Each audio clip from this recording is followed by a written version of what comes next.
Share market all time high touch करके वापस आ चुका है। यही हाल गोल्ड एंड सिल्वर का है, यही हाल प्रॉपर्टी का है, बिटकॉइन का है। चारों तरफ हम जो भी मार्केट देख रहे हैं वो ऑल टाइम हाई टच कर चुका है। क्या ये कोई बबल है, और अगर है तो सबसे पहले फूटेगा कौन सा? देखिए, हर एसेट क्लास की अलग स्टोरी है। तो यहाँ तक पहुंचे कैसे? भारतीय मार्केट का और रीज़न है, अमेरिकन मार्केट की डोनाल्ड ट्रम्प साहब, ऐसा माना जाता है अमेरिका में एक लॉबी है जो कि वहाँ की शेयर मार्केट को आर्टिफिशियली बढ़ा रही है। ट्रम्प साहब जब तक हैं, मुझे लगता है कि जियो इकोनॉमिक अनसर्टेनिटी, अनिश्चितता जिसको कहते हैं, वो बाकायदा बनी हुई है, वो टलने वाली नहीं है। जो दो तीन चार मुख्य कारण हैं गोल्ड सिल्वर के, वो अभी अपनी जगह बरकरार है।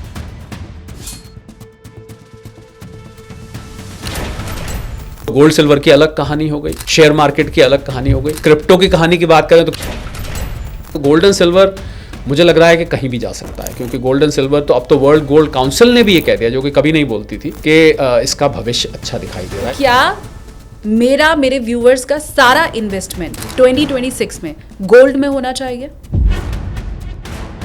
2 से 5 साल तो हम शॉर्ट टर्म मानते थे, गोल्ड के लिए क्या ये लॉन्ग टर्म है? बिल्कुल बिल्कुल। पहले मैं जब लॉन्ग टर्म बोलता था तो मैं 5 से 10 साल बोलता था, पर अब वो मेरा लॉन्ग टर्म का जो दायरा है वो कम हो चुका है।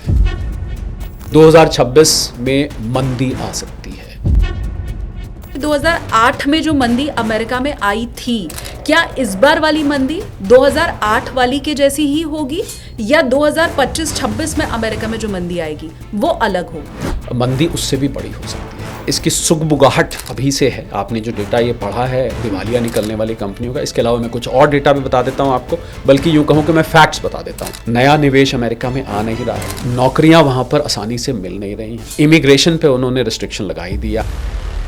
भारतीय दिमागों ने अमेरिका को अमेरिका बनाया है। भारत को, भारतीय दिमाग को अमेरिका से निकाल लिया जाए तो अमेरिका ठप हो जाएगा।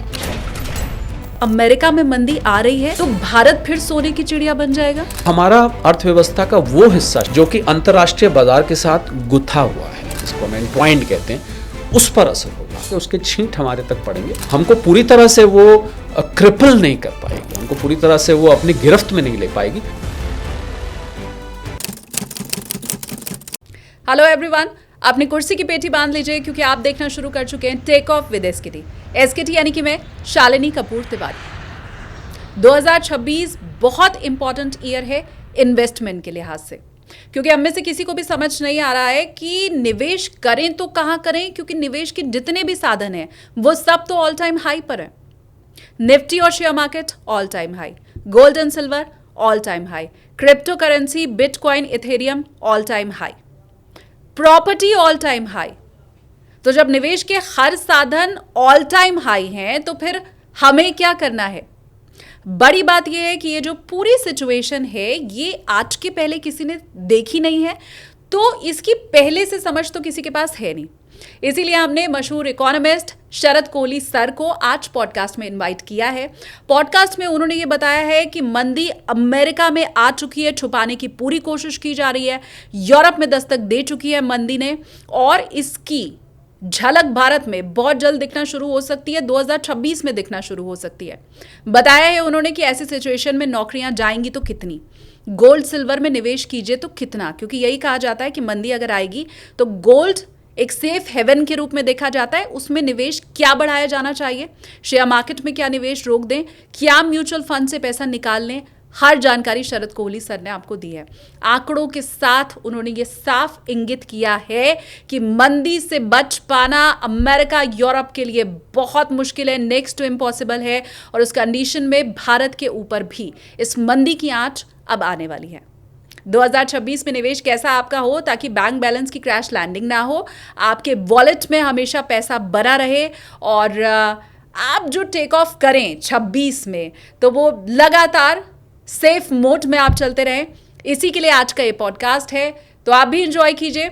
थोड़ा भी आपको काम का लगे ये पॉडकास्ट तो अपने दोस्तों के साथ आपको इसे शेयर जरूर करना है। और हमने ये देखा है कि हमें देखने वाले 25% लोगों ने ही अभी तक हमें सब्सक्राइब किया है, तो फटाफट से आप इस चैनल को सब्सक्राइब कीजिए, क्योंकि जब आप सब्सक्राइब करते हैं ताकत हमारी और बढ़ती है, और कुछ और बड़े गेस्ट तक हम पहुंच पाते हैं, आपके लिए काम की जानकारी ला पाते हैं। तो चलिए अब मिलकर के स्वागत कर लेते हैं। मैं बोर्डिंग पास देती हूँ आज के हमारे गेस्ट शरद कोहली सर को।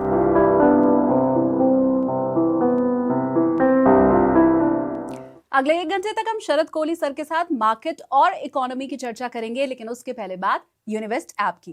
देखो, मार्केट ट्रेंड कभी एक जैसे नहीं होते और सबसे ज्यादा डर लगता है मार्केट की वॉलेटिलिटी से। लेकिन सोचो, अगर आपको 40+ साल के अनुभव वाले ट्रेडर्स गाइड करें तो वो एक्सपर्ट्स जिन्होंने क्वालिफाइड एग्जाम्स क्लियर किए हैं और जो मार्केट को गहराई से समझते हैं, वही आपको बताएंगे कि कब कौन सा स्टॉक लेना है, किस प्राइस पर लेना है, कब बेचना है। इतना ही नहीं, एफएनओ की कॉल्स भी। यहाँ आपको इक्विटी, फ्यूचर, ऑप्शंस, कमोडिटीज सबके रियल टाइम आइडियाज मिलते हैं। और सबसे अच्छी बात, ये रियल टाइम अलर्ट्स आपको यूनिवेस्ट ऐप पर मिलते हैं, साथ ही यूनिवेस्ट के एक्सक्लूसिव टेलीग्राम ग्रुप में भी, ताकि कोई भी ट्रेड अपॉर्चुनिटी आप मिस न करें। और ये सारी जानकारी आपको बहुत सस्ते रेट्स में मिलती है, जैसे कि ₹1 में आप कुछ ट्रेड आइडियाज फ्री में ले सकते हैं। और चलिए अब पॉडकास्ट शुरू करते हैं, बात करते हैं शरद कोहली सर से। सबसे पहले तो बहुत स्वागत है सर आपका। Thank you so much. जैसा मैंने शुरू में ही कहा कि अभी ये वो सिचुएशन है 2025 जब ख़त्म हो रहा है, जब share market all time high touch करके वापस आ चुका है। यही हाल गोल्ड एंड सिल्वर का है, यही हाल प्रॉपर्टी का है, बिटकॉइन का है। चारों तरफ हम जो भी मार्केट देख रहे हैं वो ऑल टाइम हाई टच कर चुका है। ये वो सिचुएशन है जो आज के पहले हमने कभी देखी नहीं थी, इसलिए हम ये भी नहीं जानते कि ये सिचुएशन आ गई तो अब हमें करना क्या है। तो मैं सबसे पहले तो आपसे चाहती हूँ कि आप ये बताएं कि हम यहाँ तक पहुँचे कैसे, क्या ये कोई बबल है, और अगर है तो सबसे पहले फूटेगा कौन सा? 5 उंगलियां घी में, सिर कढ़ाई में। आपकी बात को मैं अगर मुहावरे के रूप में कहूँ तो देखिए, हर एसेट क्लास की अलग स्टोरी है। तो यहाँ तक पहुँचे कैसे? शेयर मार्केट के पहुँचने का कारण भारतीय मार्केट का और रीज़न है अमेरिकन मार्केट की डोनाल्ड ट्रम्प साहब। ऐसा माना जाता है अमेरिका में एक लॉबी है जो कि वहाँ की शेयर मार्केट को आर्टिफिशियली बढ़ा रही है। गोल्ड एंड सिल्वर का हम बहुत चर्चा हो रही है आजकल सोशल मीडिया पर। जियोपॉलिटिकल टेंशन्स हैं। और मज़ेदार बात एक हुई, शालिनी के ट्रम्प साहब ने जब नोबेल पीस प्राइज़ के लिए वो बहुत प्रयास कर रहे थे, बहुत बेताब थे, बदकिस्मती से उनको वो नहीं मिल पाया। और उन्होंने कहा मैंने इतनी सारी लड़ाइयाँ रुकवाई। तो रवांडा और कॉन्गो का उन्होंने लड़ाई रुकवाई, बोलते हैं रुकवाई, फिर से शुरू हो गई है कल से। थाईलैंड, कंबोडिया की उन्होंने लड़ाई रुकवाई, वो बोलते हैं वो फिर से शुरू हो गई। मिडल ईस्ट में इज़राइल हमास का उन्होंने कुछ कराया। इज़राइल ने अब हिजबुल्लाह के ऊपर लेबनान में हमले शुरू कर दिए हैं। हमास का भी बीच बीच में सुनने को आता रहता है। तो जितने भी उन्होंने लड़ाइयाँ रुकवाने का कहा, यूक्रेन, रशिया का बहुत कोशिश करी उन्होंने, अभी तक तो मुझे कोई रिजल्ट उसका देखने को मिल नहीं रहा है। बातें ज़्यादा हो रही हैं, ट्रैवल ज़्यादा हो रहा है, पर कुछ हो नहीं रहा है। तो मुझे तो लग रहा है अगर नोबेल पीस प्राइज़ मिल भी गया होता तो ऐसा तो प्रावधान है नहीं कि वापस भी लिया जाए। तो इसलिए जियोपॉलिटिकल टेंशन्स बनी हुई हैं, जियो इकोनॉमिक टेंशन्स बाकायदा बरकरार हैं। ट्रम्प साहब जब तक हैं, मुझे लगता है कि जियो इकोनॉमिक अनसर्टेनिटी, अनिश्चितता जिसको कहते हैं, वो बाकायदा बनी हुई है, वो टलने वाली नहीं है। तो ये डॉलर का मजबूत होना, डॉलर का कमज़ोर होना बाकी करेंसीज़ के खिलाफ, भारतीय रुपए के खिलाफ मजबूत होना, डॉलर की जो वॉलेटिलिटी है वो भी बनी हुई। जो 2-3-4 मुख्य कारण हैं गोल्ड सिल्वर के, वो अभी अपनी जगह बरकरार है। सेंट्रल बैंक्स का खरीदना, सेंट्रल बैंक ने बेचना नहीं शुरू किया है, खरीदारी अभी भी जारी है। तो गोल्ड सिल्वर की अलग कहानी हो गई, शेयर मार्केट की अलग कहानी हो गई। क्रिप्टो की कहानी की बात करें तो क्रिप्टो में ट्रम्प साहब के परिवार ने पाकिस्तान में जाके वर्ल्ड लिबर्टी फाइनेंस नाम की कंपनी बनाई और वहाँ पर एक पाकिस्तान क्रिप्टो काउंसिल करके कुछ बनाया। उसकी वजह से क्रिप्टो तो आपको पता है खबरों पे चलता है, कोई खबर इधर से आ जाए तो उठ जाता है, उधर से आ जाए गिर जाता है, वगैरह वगैरह। तो क्रिप्टो की ये कहानी रही। रियल एस्टेट के लिए तो के बाद से रियल एस्टेट ने काफ़ी उछाल दिखाया है के बाद से लगातार। पर अब आपकी बात, जो सवाल है, ज़्यादा इंपॉर्टेंट ये है कि क्या आगे भी, आपने कहा कभी ऐसा देखा नहीं गया, क्योंकि कोई ना कोई एसेट क्लास ऊपर जाती है, कोई ना कोई एसेट क्लास नीचे आती है। शायद इसी से आपका सवाल निकल के आ रहा होगा। पर सारी की सारी एसेट क्लासेस अपने ऊंचाई को छू के थोड़ा बहुत नीचे आई हैं। आज जब हम बात कर रहे हैं, हो सकता है कोई एसेट क्लास में थोड़ा बहुत 2-4-5% का करेक्शन हो, पर छू के आ चुकी हैं। आपकी बात ठीक है, ऐसा कभी नहीं हुआ, बात ठीक है। पर बहुत सारी ऐसी बातें हैं शालिनी जो कभी नहीं होती, जो हमें नई नई देखने को मिलती हैं। अब ज़्यादा बड़ा सवाल ये है कि क्या आगे भी ऐसे सिचुएशन बनी रहेगी? हम 2026 के दरवाज़ा खटखटा रहे हैं, हम बिल्कुल आने को है। तो ज़रूरी नहीं है कि ऐसा रहे। और सभी के सभी एसेट क्लासेस जिनका आपने नाम लिया ऊंची जाती रहें, कोई ज़रूरी नहीं है। आपको याद होगा, आप ही की एक पॉडकास्ट में कुछ दिन पहले मैंने इस तरफ इशारा किया था कि 2026 में मंदी आ सकती है। और ये मंदी कोई बड़ी बात नहीं अमेरिका से शुरू हो, और अमेरिका से शुरू होकर यूरोप पे जाए, यूरोप से शुरू जापान में तो पहले ही आपको पता होगा रिसेशन आ चुका है। दो, और मैं आपके चैनल के फॉलोअर्स, व्यूअर्स, सब्सक्राइबर्स के लिए बता दूं कि 2 कंसेक्यूटिव क्वार्टर्स में, यानी कि 2 तिमाही में लगातार अगर किसी देश की जीडीपी नेगेटिव रहती है तो उसको हम ऑफिशियली मंदी मान लेते हैं, रिसेशन मान लेते हैं। तो जापान में ये हो चुका है, यूरोप के कुछ देशों में होने को है, अमेरिका में कुछ लोग कहते हैं कि ऑलरेडी मंदी में है पर वो दिखा नहीं रहे हैं। ट्रम्प साहब को अपनी साख, अपनी इज्जत की वजह से, अपनी पॉपुलैरिटी की वजह से उनकी अप्रूवल रेटिंग काफ़ी गिर चुकी है। तो 2026 में अगर मंदी आती है शालिनी, तो फिर ये सारी एसेट क्लासेस ऊपर रहें ये कोई ज़रूरी नहीं है। तो जो आपने अभी तक देखा, मैं ऐसा बिल्कुल नहीं कहूँगा कि 2026 में भी ये सारी की सारी एसेट क्लासेस, और एक एक करके लेते हैं अब, क्योंकि जैसे हमने एक एक करके ऊंचाई की बात करी, अब एक एक करके लेते हैं कि ये कहाँ जा सकती है। रियल एस्टेट में मुझे लगता है अपने पीक पर करीब करीब पहुंच चुका है। और रियल एस्टेट की ना एक साइकिल होती है, ऊपर जाता है फिर नीचे आता है, ऐसा नहीं होता। और आप अगर जो देश में जिन जगहों पर सबसे ज़्यादा रियल एस्टेट बढ़ा है, मैं एनसीआर की बात करूं तो गुरुग्राम है, कुछ हद तक नोएडा है, दिल्ली है, बेंगलुरु है, मुंबई के कुछ हिस्से हैं, वहाँ पर आप देखिए कि अब जो पीक पे जो प्राइसेस आई हैं वहाँ से वो अब उतनी तेज़ी से ऊपर नहीं जा रही है।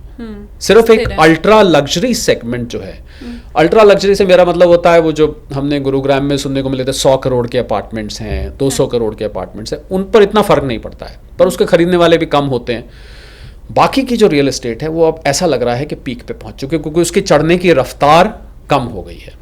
ये रियल एस्टेट का हाल है। गोल्ड एंड सिल्वर की जहाँ तक बात करें तो गोल्ड एंड सिल्वर मुझे लग रहा है कि कहीं भी जा सकता है, क्योंकि गोल्ड एंड सिल्वर तो अब तो वर्ल्ड गोल्ड काउंसिल ने भी ये कह दिया, जो कि कभी नहीं बोलती थी, कि इसका भविष्य अच्छा दिखाई दे रहा है, क्योंकि जिन कारणों से बढ़ता है वो कारण अनुकूल बने हुए हैं। शेयर मार्केट की बात करें तो अगर मंदी आती है तो शेयर मार्केट शालिनी मुझे लगता है यहाँ से शायद बहुत ऊपर जाने में हिचकिचाए, क्योंकि मंदी का मतलब है कि आपकी रेवेन्यू गिर रहा है, कंपनीज का रेवेन्यू गिर रहा है, प्रॉफिट्स गिर रहे हैं, लोगों की नौकरियों पे खतरा बन सकता है, तो ऐसे में डिमांड कम हो सकती है। तो अगर मंदी आती है तो शेयर मार्केट वहाँ से करेक्शन में या स्टेबिलिटी में या मैं कहूँ कंसोलिडेशन में, जैसे हमने देखा भारतीय शेयर बाजार का उदाहरण पे बात करें 26,277 से ऊपर जाने के लिए भारतीय शेयर बाजार में, निफ्टी की बात कर रहा हूँ, स्ट्रगल कर रहा है। एक इंट्राडे में 1-2 दिन गया, फिर नीचे आ गया, अब फिर करेक्शन आ गई, तो वो थोड़ा सा रेजिस्टेंस जिसको हम कहते हैं शेयर मार्केट की भाषा में, वो रेजिस्टेंस दिखाई दे रही है। तो कुल मिला के सभी एसेट क्लासेस 2026 में ऊपर जाएंगे ये बिल्कुल भी ज़रूरी नहीं है। जो आपको अब तक देखने को मिला ये ज़रूरी नहीं कि आगे भी हो। और इसीलिए 2026 में हमारी स्ट्रैटेजी क्या होनी चाहिए वो आपसे हम समझने की कोशिश करें। अभी आपने ये कहा सर कि अमेरिका में भी शायद मंदी आ चुकी है, लेकिन ट्रम्प साहब को अपनी इज्जत इतनी प्यारी है कि वो उसे दिखाने की कोशिश नहीं करें। मैं जब पढ़ रही थी तो मैंने ये चेक किया कि दिवालिया होने वाली कंपनियों की जो संख्या है अमेरिका में इस समय वो बहुत हाई है। 700 से अधिक बड़ी और 2000 से ज़्यादा छोटी कंपनियाँ वहाँ पे ऑलरेडी दिवालिया हो चुकी हैं। और ये 2022 की तुलना अगर हम करें तो 93% ज़्यादा है, ऐसा मीडिया रिपोर्ट्स बता रही हैं, आर्टिकल्स कह रहे हैं। इसके अलावा हमने मार्क ज़ांडी की बात भी सुनी, जो कि रेटिंग एजेंसी मूडीज़ के मुख्य अर्थशास्त्री हैं। तो यहाँ मैं ये समझना चाह रही हूँ कि 2008 में जो मंदी अमेरिका में आई थी, क्या इस बार वाली मंदी 2008 वाली के जैसी ही होगी, या 2025-26 में अमेरिका में जो मंदी आएगी वो अलग होगी? पहली बात तो शालिनी मैं आपकी पत्रकारिता की दाद देता हूँ, और यही पत्रकारिता की खूबसूरती है कि जो चीज़ लीडरशिप दिखा रही है पर पत्रकारिता उसमें से सच्चाई निकाल लेती है। ये मैं प्रशंसा करना चाहूँगा। हम तो अर्थशास्त्री हैं, मैं तो अर्थशास्त्री हूँ, तो हम तो बहुत सारे economic parameters, high frequency indicators को एनालाइज करके निकाल लेते हैं, पर पत्रकार के लिए निकालना बहुत कठिन काम होता है, क्योंकि जब लीडरशिप कुछ और कह रही हो और आप डेटा खंगाल के कुछ और निकाल लें तो बहुत ही प्रशंसा की बात है। जी हाँ, आपने बिल्कुल ठीक डेटा कहा, और आपने जो डेटा पढ़ा, मैंने जो फोरकास्ट करी उसको ये विंडिकेट करता है, बिल्कुल उससे मैच कर रहा है। तो मुझे लग रहा है कि मंदी उससे भी बड़ी हो सकती है। जो 2008 की मंदी थी उसको हम लीमैन ब्रदर क्राइसिस कहते हैं, सब प्राइम क्राइसिस भी कहते हैं। लोगों ने अपने घरों के लोन रीपे करने में डिफ़ॉल्ट किया था, वहाँ से वो मंदी शुरू हुई थी, और प्रॉपर्टी मार्केट लगातार दुनिया भर में कोलैप्स कर गई थी, क्योंकि उसको सब प्राइम क्राइसिस कहते थे। ये मंदी उससे भी गहरी हो सकती है, और मुझे लग रहा है लोगों को आपका चैनल अगर इसको बता रहा है, पहले से आगाह कर रहा है, और ये आगाह करना बहुत बड़ी बात होती है, क्योंकि आप अपने आप को मेंटली तैयार कर पाते हैं, फाइनेंशियली तैयार कर पाते हैं, अपने आप को, अपने सेटअप को पूरी तरह से तैयार कर लेते हैं कि भाई मंदी आनी है तो अब ज़रा खर्चा थोड़ा सा समेट लें, हाथ खींच लें। मैं चाहूँगा कि आप उस पर भी कुछ जिक्र करें कि अगर ऐसी मंदी आती है तो आम आदमी को ऐसे में क्या तैयारी करनी चाहिए। इसका आप आइएगा, मैं इस पर मुझे खुशी होगी इस पर बता के, हालांकि सिचुएशन खुशी वाली नहीं है, वो बता के खुशी होगी। तो ये मंदी उससे भी बड़ी हो सकती है, आपकी बात का मैं सीधा जवाब दूँ। और ये मंदी 2026 कि मुझे लग रहा है मार्च अप्रैल क्वार्टर से लेके और मध्य या अक्टूबर नवंबर के बीच में कभी भी आ सकती है। इसकी सुगबुगाहट अभी से है। आपने जो डेटा ये पढ़ा है दिवालिया निकलने वाली कंपनियों का, इसके अलावा मैं कुछ और डेटा भी बता देता हूँ आपको, बल्कि यूँ कहूँ कि मैं फैक्ट्स बता देता हूँ। नया निवेश अमेरिका में आ नहीं रहा है, नौकरियाँ वहाँ पर आसानी से मिल नहीं रही हैं, इमिग्रेशन पे उन्होंने रिस्ट्रिक्शन लगाई दी है, आपको मालूम ही है। जो वहाँ पर टैलेंट था, जो जिस टैलेंट ने आज अमेरिका को अमेरिका बनाया, आप देखिए ना, सारी बड़ी कंपनियों के ओहदे पर, ऊंचे ओहदे पर भारतीय बैठे हैं। माइक्रोसॉफ्ट हो गया, कितने सारे कंपनी हैं जिनके गूगल हो गया, जिनके ओहदे पर भारतीय दिमाग काम कर रहे हैं। भारतीय दिमागों ने अमेरिका को अमेरिका बनाया है। ट्रम्प साहब भूल जाते हैं इस बात को, मुझे नहीं समझ में आता क्यों भूल जाते हैं वो। और अगर आप इस टैलेंट को नहीं आने देंगे अमेरिका में, तो आगे का जो अमेरिका है वो कैसे बनेगा। आपको हैरानी होगी, वहाँ की कंपनीज ने, वहाँ के चैम्बर ऑफ कॉमर्स ने बोला कि आप H1B वीज़ास पर रिस्ट्रिक्शन मत लगाइए, क्योंकि अगर आपने रिस्ट्रिक्शन लगाई तो भैया हमारे यहाँ काम कौन करेगा। ये जो इनोवेशन है, जो इन्वेंशंस है, जिससे आज अमेरिका के डिजिटल ब्रांड्स ग्लोबल ब्रांड्स दुनिया भर में चलते हैं। डिजिटल क्यों, मैकडॉनल्ड्स है, कोका कोला है, पेप्सी, आज अमेरिका के ब्रांड दुनिया में तूती बोलती है। तो उसके पीछे कहीं ना कहीं भारतीय दिमाग है। मैं तो यहाँ तक कहता हूँ कि अगर भारत को, भारतीय दिमाग को अमेरिका से निकाल लिया जाए तो अमेरिका ठप हो जाएगा। तो अगर, और ट्रम्प साहब की नीतियां तो यही चाहती हैं कि यहाँ पर विदेशी ना आए, विदेशी टैलेंट ना आए, चाहे वो अमेरिकन का फ़ायदा पहुँचाना चाहते हैं, पर वो मुझे लगता है ये बात भूल जाते हैं कि अमेरिका को अमेरिका बनाया ही इमिग्रेंट्स ने। अमेरिका खुद तो कुछ था ही नहीं, सारे लोग बाहर से आए, उन्होंने तो अमेरिका बनाया। आज वो उन्हीं लोगों को आने नहीं देना चाहते, निकालना चाहते हैं, जो भी वो चाहते हैं। तो इस मंदी की दस्तक अमेरिका में मेरे हिसाब से हो चुकी है। उसको भले ही आप कितना ही छुपाने की कोशिश करें, अब जब किसी चीज़ को आप आर्टिफिशियली छुपाते हैं ना शालिनी, मान लीजिए किसी व्यक्ति ने मेकअप किया हो, बहुत, मान लीजिए उसकी 70-75 साल उम्र है, बहुत मेकअप करके अपने आप को छुपा लिया हो, पर शाम को सोने जाएंगे, मुंह धोएंगे तो सब तो सच्चाई सामने आ जाएगी। कुछ इसी प्रकार है। तो ये धीरे धीरे जैसे जैसे समय बीतेगा, इस आर्टिफिशियल मेकअप को, ड्रेसिंग को, इसको हम फाइनेंस की भाषा में बैलेंस शीट को सजाता है, उसको बोलते हैं विंडो ड्रेसिंग।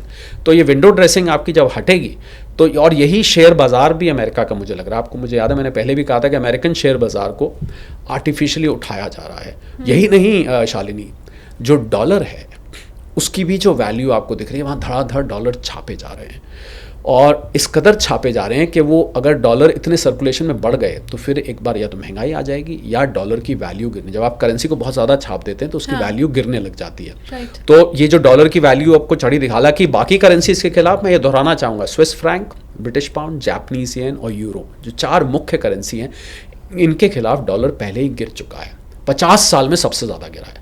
भारतीय रुपये के खिलाफ 90 है भारतीय रुपया, उसके कारण अलग हैं, पर अंतर्राष्ट्रीय स्तर पर हम देखें तो डॉलर कमज़ोर हो चुका है। और डॉलर की कमज़ोरी डोनाल्ड ट्रम्प साहब की रातों की नींद को हराम किए हुए है, क्योंकि डॉलर का दबदबा है, डॉलर की दादागिरी है, दुनिया का 50-60-70% ट्रेड, डेट सब डॉलर में होता है। हाँ। तो अमेरिका की मंदी दुनिया को हिला के रख देगी। कहते हैं अमेरिका छींक मारता है, जुकाम दुनिया को लग जाता है। तो अगर अमेरिका में मंदी आती है तो ये बहुत ही, मुझे लगता है, दुनिया के लिए सतर्क होने वाली बात है, क्योंकि इसका जो कैस्केडिंग इफेक्ट है, हाँ, इसका जो रिपलिंग इफेक्ट है, वो पूरी दुनिया पर होगा। तो तैयार हो जाना चाहिए। और मैं ये चाहूँगा शालिनी, आपके चैनल पर इस बात को बेधड़क होकर बोलूँगा, मैं चाहूँगा कि मेरी ये भविष्यवाणी गलत हो जाए। क्यों गलत हो जाए? क्योंकि बहुत अच्छी तो नहीं है। क्योंकि अगर मंदी आती है तो उसके कहीं ना कहीं आँच, कहीं ना कहीं छींट तो हम पर भी पड़ेगी। वासुदेव कुटुंब, पूरी दुनिया एक परिवार है। तो परिवार का एक व्यक्ति अगर पीड़ित होता है तो दूसरे व्यक्ति पर प्रभाव तो पड़ता ही पड़ता है। तो भारत पर भी, चाहे हम कितनी ही तेज़ बढ़ती अर्थव्यवस्था हो, कुछ ना कुछ असर तो होगा ही होगा। मैं बल्कि इसका उल्टा सोच रही थी, और इसीलिए हम हमेशा कहते हैं कि हमें एक्सपर्ट की ज़रूरत पड़ती है। मैं बल्कि इसका उल्टा सोच रही थी कि अमेरिका में अगर मंदी आ रही है, यूरोप में मंदी आ रही है, तो कहीं ना कहीं जितने भी फॉरेन इन्वेस्टर हैं उनको एक सेफ लैंड की ज़रूरत होगी। इंडिया के बारे में जब मैंने सोचा तो मुझे लगा कि हमारी जो गवर्नमेंट है वो स्टेबल है, अभी नहीं बीते 10 सालों से स्टेबल है, आगे कुछ वक्त तक वो स्टेबल भी रहने वाली है। टैलेंट की हमारे पास कोई कमी नहीं है, यूथ की कोई कमी है नहीं। हम अपने आप में खुद ही एक इतना बड़ा बाजार हैं कि लाख रिस्ट्रिक्शन हमारे ऊपर लगा दी जाए तो वो भी सारा मैनेज हो जाएगा। तो मैं बल्कि इसका उल्टा सोच रही थी कि कहीं ऐसा तो नहीं कि अमेरिका में मंदी आ रही है तो भारत फिर सोने की चिड़िया बन जाएगा। कुछ हद तक आपकी बात ठीक है, आप उल्टा नहीं सोच रहे थे, पर मैं जो बात कह रहा वो थोड़ी सी इससे अलग है कि उसका असर हमारे पर होगा। मान लीजिए अगर हम आज 8.2 जीडीपी ग्रोथ रेट पर बढ़ रहे हैं तो हो सकता है हमारा गिर के 7.5 हो जाए। बाकी दुनिया से तो हम बहुत अच्छे हैं, और आपने ठीक कहा, भारत अपने आप में एक दुनिया है। 140-45 करोड़ की आबादी, दुनिया की आबादी 850 करोड़ है। हर छठा व्यक्ति 5 और 6 व्यक्तियों के बीच में भारतीय है, तो हम अपने आप में एक दुनिया, ये बात ठीक है। पर हमारा अर्थव्यवस्था का वो हिस्सा शालिनी जो कि अंतर्राष्ट्रीय बाजार के साथ गुथा हुआ है, जो इंट्वाइंड है, जिसको हम इंट्वाइंड कहते हैं, उस पर असर होगा। तो अब देखिए ना, आप एक्सपोर्टर्स हैं, विदेश में पढ़ने वाले बच्चे हैं, यहाँ विदेशी निवेशक जो आते हैं शेयर बाज़ार में, फैक्ट्री, तो उनका भी कहीं ना कहीं आम आदमी के जीवन से सरोकार रहता है, भले ही इनडायरेक्ट सही। तो मैं उस पॉइंट ऑफ व्यू से कह रहा था कि कुछ ना कुछ उसके छींटे पड़ेंगे। मैंने आपको कहा कि उसके छींट हमारे तक पड़ेंगे। हमको पूरी तरह से वो क्रिपल नहीं कर पाएगी, हमको पूरी तरह से वो अपनी गिरफ्त में नहीं ले पाएगी, परंतु उसका असर ज़रूर दिखाई देगा। तो मेरा सिर्फ कहने का ये था, आपकी बात ठीक है कि उसका कुछ हम तो फ़ायदा भी होगा।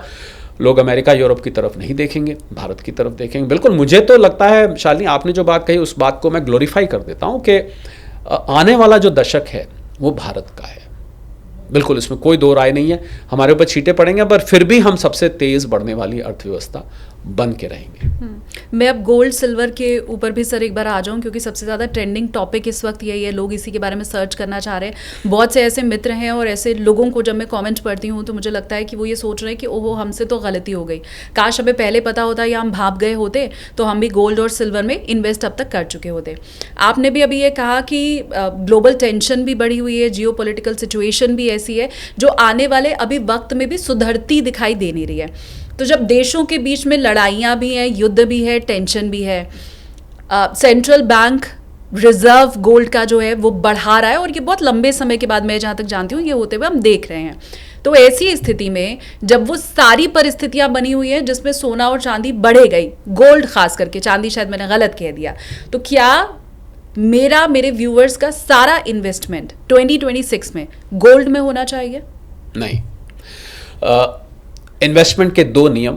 पहली बात, never keep all eggs in the same basket, सारा पैसा एक ही जगह नहीं होना चाहिए।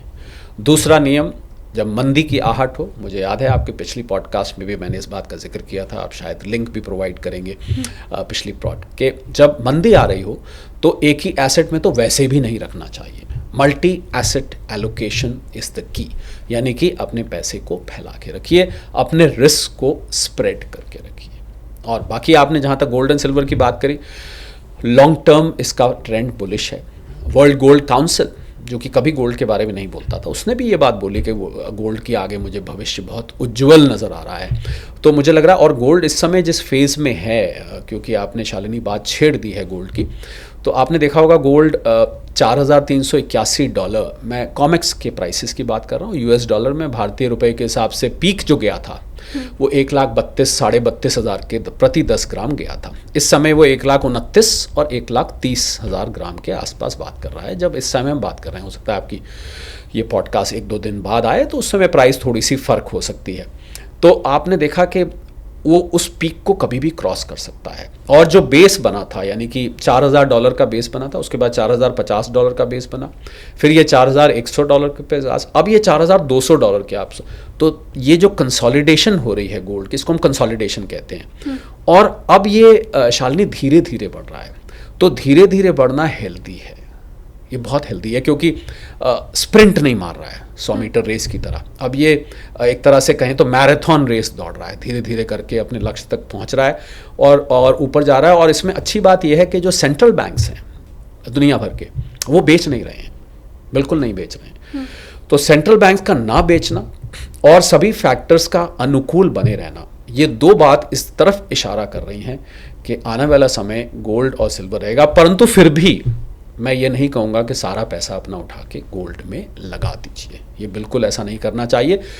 आपको अपना रिस्क, क्योंकि करेक्शन भी हो सकती है। और आपको मैं अगर बताऊं तो मैंने आपको शायद पहले पता नहीं जिक्र किया कि नहीं, कि पानी के नीचे बहुत गोल्ड पड़ा हुआ है। धरती पर तो 50,000 से 1 लाख टन तक बचा है जो माइन होना है। पानी के नीचे जो गोल्ड है उसको माइन करना बहुत कठिन है। कहते हैं कि millions and millions of ton gold पानी के नीचे है, पर उसको निकालना बहुत कठिन काम है, बहुत महंगा काम है, बहुत कठिन काम है। और अभी कोई टेक्नोलॉजी ऐसी उपलब्ध नहीं है कि उस पानी के नीचे के गोल्ड को निकाला जाके। और इलॉन मस्क साहब तो स्पेस माइनिंग की बात कर, उनको लगता है कि कुछ प्लैनेट सोने के बने हुए हैं, तो क्यों ना उन प्लैनेट्स को तोड़ के यहाँ ले आया जाए, या उसमें से कुछ टुकड़ा तोड़ के ले आया जाए, और तो गोल्ड। तो अगर कुछ ऐसा हो जाता है, वैसे तो काल्पनिक बात लगती है मुझे, बहुत इमेजिनरी लगता है, पर अगर ऐसा कुछ हो जाता है तो गोल्ड के प्राइसेस में करेक्शन, यानी कि सप्लाई आ जाती है, पर ऐसा अभी कुछ भी नज़र नहीं आ रहा है। तो ऐसा लग रहा है कि गोल्ड और सिल्वर, और आपने सिल्वर का भी गलत नहीं कहा, सिल्वर इनफैक्ट गोल्ड को बीट कर रहा है। सिल्वर का रिटर्न इस साल का 97% तक, 100% तक हो गया। गोल्ड का रिटर्न तो 60-65% तक है। और क्योंकि सिल्वर का इंडस्ट्रियल यूज़ भी है, सोलर बैटरीज में, इलेक्ट्रॉनिक डिवाइसेस में यूज़ होता है, तो सिल्वर की डिमांड लगातार बनी हुई है, इन्वेस्टमेंट में भी बनी हुई है और उसमें भी कंजम्पशन में भी बनी हुई है। तो दोनों का भविष्य मुझे उज्ज्वल लगता है। परंतु आपने एक बहुत इंटरेस्टिंग बात कही कि लोगों को लग रहा है कि हमने अपॉर्चुनिटी शायद मिस कर दी। दूसरी कहावत इन्वेस्टमेंट की दुनिया की मैं फिर से दोहराता हूँ, for a long term investor any time is a good time to invest. लंबे वक्त के निवेशक के लिए कोई भी समय अच्छा समय है। आपकी बस नहीं निकली है, आपकी ट्रेन नहीं निकली है। अगर आप लंबे वक्त के लिए अभी भी इस गाड़ी में सवार होना चाहते हैं, भाग के पकड़ लीजिए। हालांकि अपने इन्वेस्टमेंट एडवाइज़र से, अपने फाइनेंशियल एडवाइज़र से सलाह लेके निवेश करिए।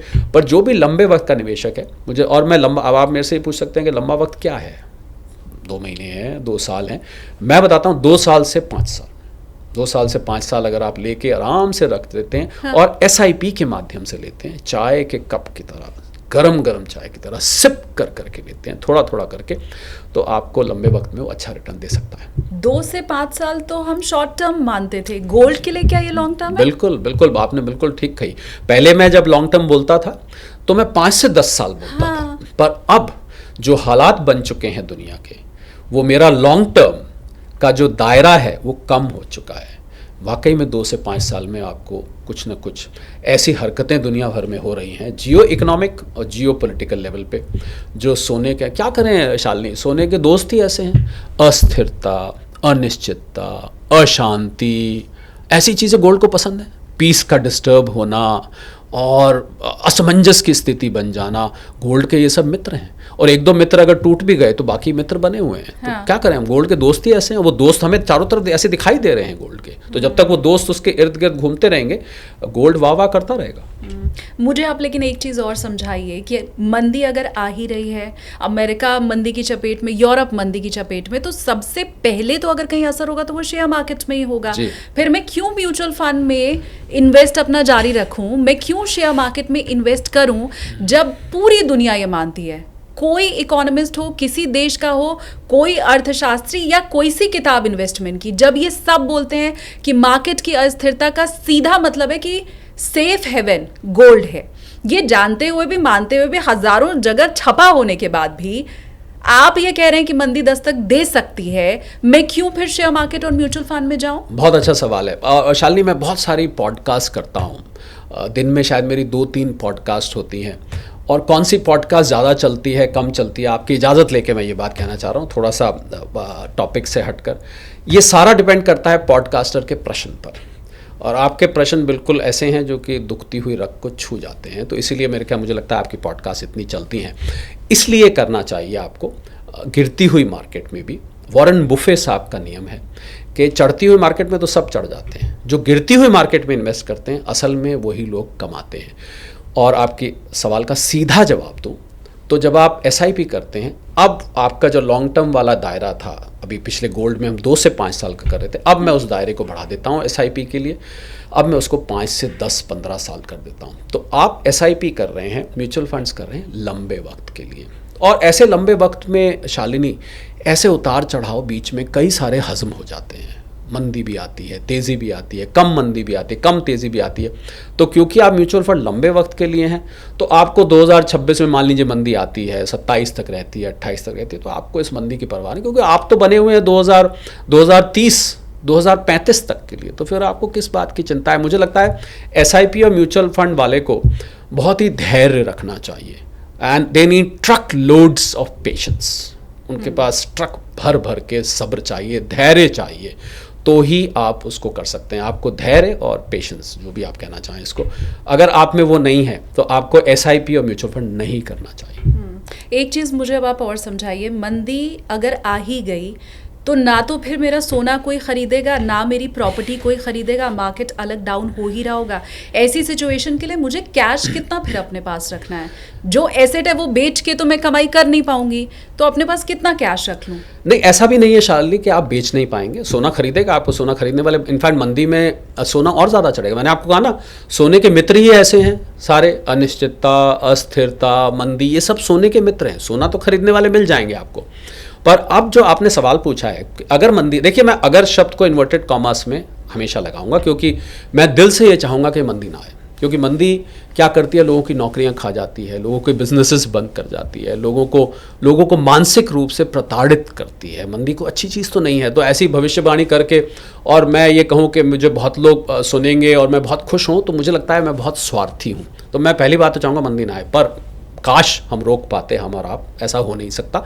तो अगर मंदी आती है तो आपको अपने पास लिक्विडिटी रखनी चाहिए, क्योंकि कोविड जब आया था, आपको याद होगा, और लॉकडाउन हुआ था, मुझे लगता है उस मंजर को लोगों की शॉर्ट मेमोरी होती है, पर अगर आप भूल गए हैं तो हम आपको एक बार याद करा देते हैं उसको, कि जिन लोगों के पास लिक्विडिटी थी शालिनी, उन लोगों ने उस लॉकडाउन को कंफर्टेबली काटा।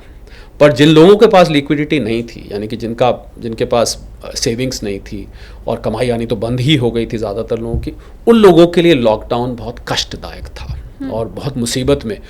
तो अगर मंदी आती है तो आपको अपने पास लिक्विडिटी रखनी चाहिए, कैश होना चाहिए आपके पास। मुझे लगता है आपकी कम से कम 1 से 2 साल की तनख्वाह के बराबर जमा पूंजी आपके पास होनी चाहिए, कि मान लीजिए गॉड फॉरबिड अगर नौकरी चली जाती है या आपका जो बिज़नेस कर रहे हैं बंद हो जाता है, तो आप कम से कम 1-2 साल तक अपनी जमा पूंजी पर अपने आप का गुजारा कर सकते हैं, जब तक कि आप कोई दूसरा बिज़नेस नहीं ढूंढ लेते हैं, जब तक आप कोई दूसरी नौकरी नहीं ढूंढ लेते हैं, क्योंकि नौकरी ढूंढनी भी मंदी में आसान नहीं होती है, मुश्किल से मिलती है। तो बिल्कुल लिक्विडिटी रखनी चाहिए। और मंदी में एक काम और जो करना चाहिए कि आपने अगर कोई बड़ी परचेज़ करना है, मान लीजिए आपको लग रहा है कि मैंने घर खरीदना है, कोई महंगी गाड़ी खरीदनी है, तो उसको थोड़ा सा अगर टाला जा सकता है तो टाल देना चाहिए, क्योंकि आपने कोई ऐसा लोन लेना है आपने कोई बड़ा, उसको भी अवॉइड करना, अगर अवॉइड कर सकते हैं तो।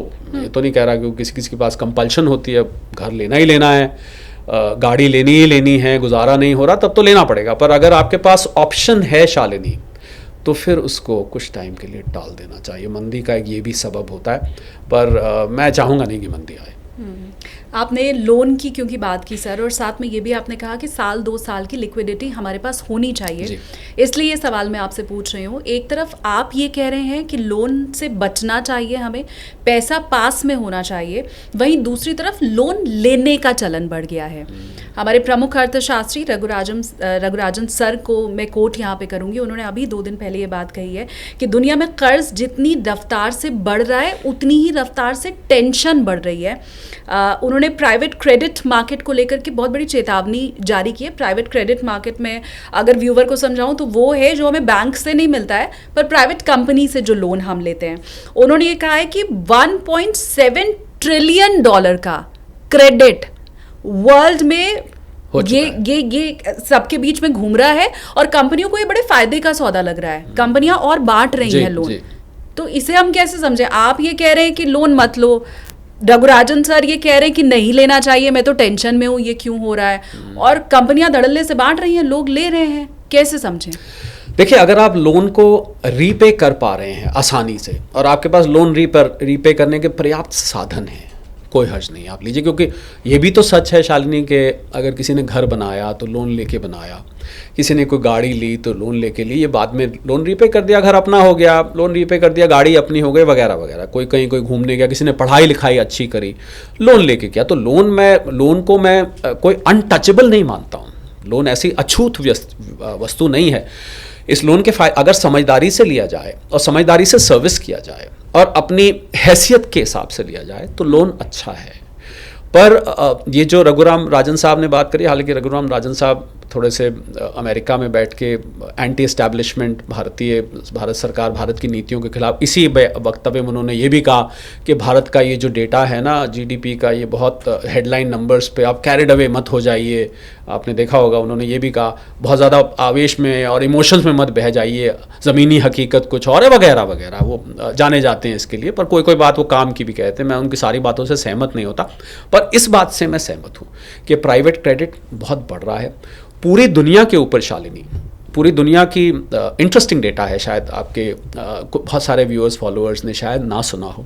पूरी दुनिया की जीडीपी 113 ट्रिलियन डॉलर है। आप और हम को मिला के पूरे देश दुनिया के जो कमाते हैं goods and services 113 trillion dollar. 1 trillion dollar 90 lakh crore रुपए का होता है। और पूरी दुनिया का जो कर्ज है वो 335 ट्रिलियन डॉलर का है, यानी कि 3 गुना दुनिया के ऊपर कर्ज है। तो हमें कर्ज के बारूद के ढेर पर बैठे हुए हैं, इस बात से हम इनकार नहीं कर सकते। ये जो प्राइवेट क्रेडिट है तो उसमें से बहुत छोटी मात्रा का है। तो प्राइवेट क्रेडिट की चिंता इसलिए जताई कि लोग बहुत मटेरियलिस्टिक हो गए हैं।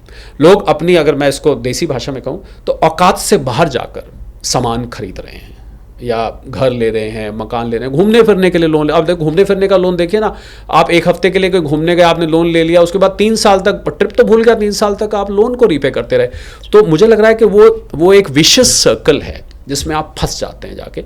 तो इसलिए लोन लेने में कोई बुराई नहीं है, लोन अछूत नहीं है, पर लोन लेने की एक लक्ष्मण रेखा तय करनी चाहिए। उस लक्ष्मण रेखा की बात रघुराम राजन साहब ने करी है कि उनको ऐसा लग रहा है, और मैं भी इस बात को फॉर ए चेंज मैं उनकी इस बात से सहमत हूं कि उस लक्ष्मण रेखा को लोग क्रॉस कर रहे हैं। और खासकर जो मिलेनियल्स और जेनजी है वो इसमें ज़्यादा, क्योंकि अब लोन लेना ना शालिनी आसान बहुत हो गया। पहले लोन लेना बहुत मुश्किल होता था। दुनिया इतनी मोटी तो फाइल बनती थी लोन की, आपकी दुनिया भर के उसमें कागज़ लगाए जाते थे। अब तो क्या, आप ऑनलाइन ऐप पे जाइए, कुछ कागज़ अपलोड करिए और आपको लोन आपके अकाउंट में हिट कर जाता है। तो मुझे लग रहा है लोन लेने की जो आसानी है ये भी एक कारण है इंडल्जेंस का, जिसको हम इंडल्जेंस कहते हैं कि आप। और दूसरा आजकल ये भी है शालिनी, आप बताइएगा मैं ठीक कह रहा हूँ, कि किसी चीज़ को देख के ना, पहले के लोग क्या होते थे कि वो कोई चीज़ अच्छी चीज़ देखते थे तो उसको अपने आप को, मन को संयम में रख लेते थे।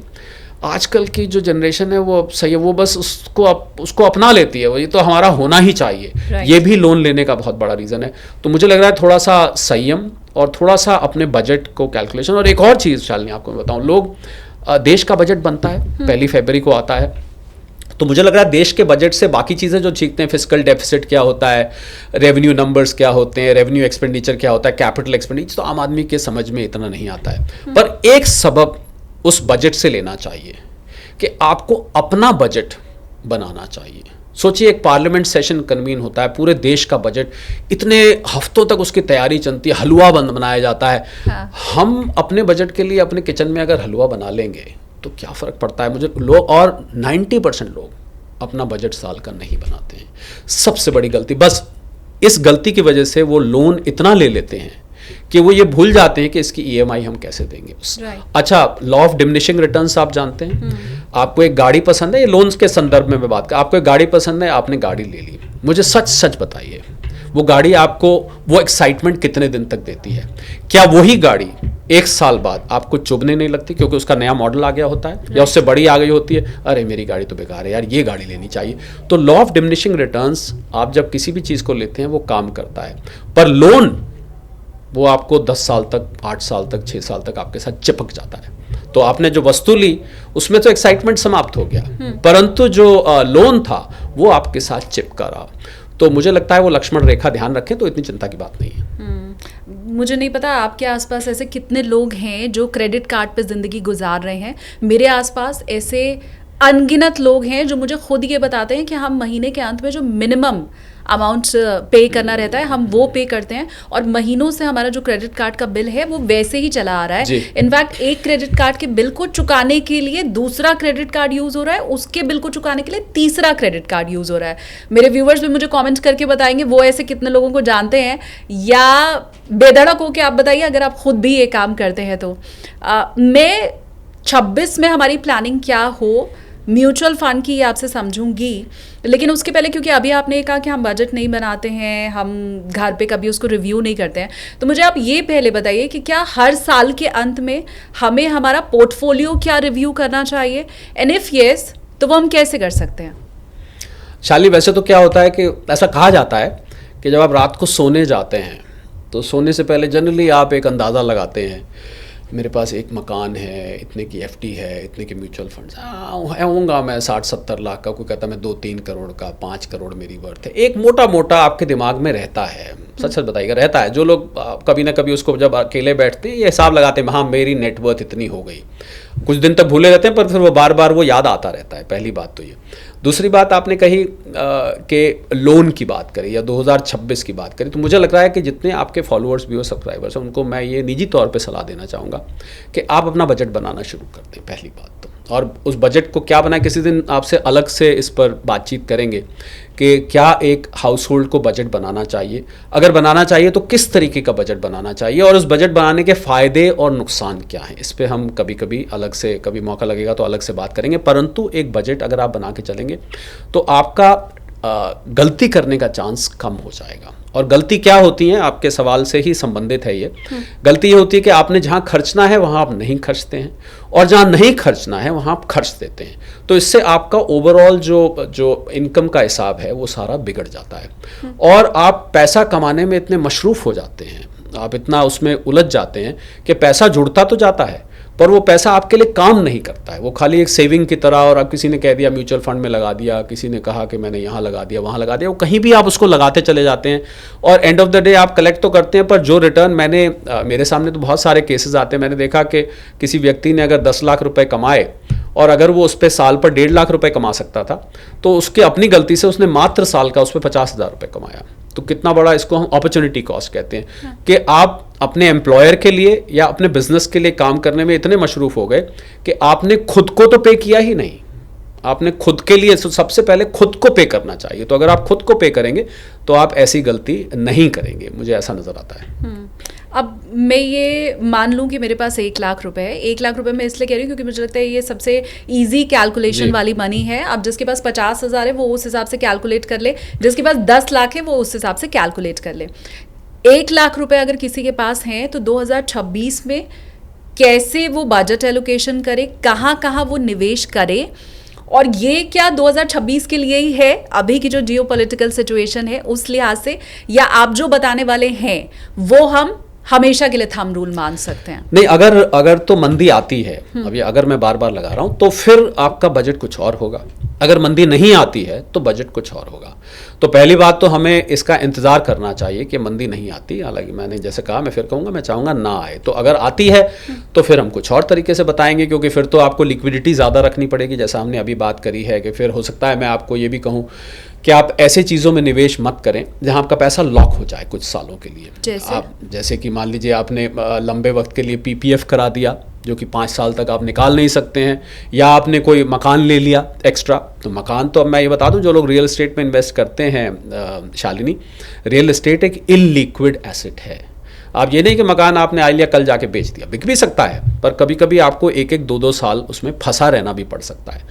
तो इसलिए कुछ एसेट्स ऐसे हैं जो इललिक्विड हैं, उनमें पैसा अगर मंदी आती है तो नहीं लगाना चाहिए। फिर ऐसे में लगाना चाहिए जहां फटाफट पैसे को बेचकर उसको ज़रूरत पड़ने पर आप उसको लिक्विडेट कर सकते हैं।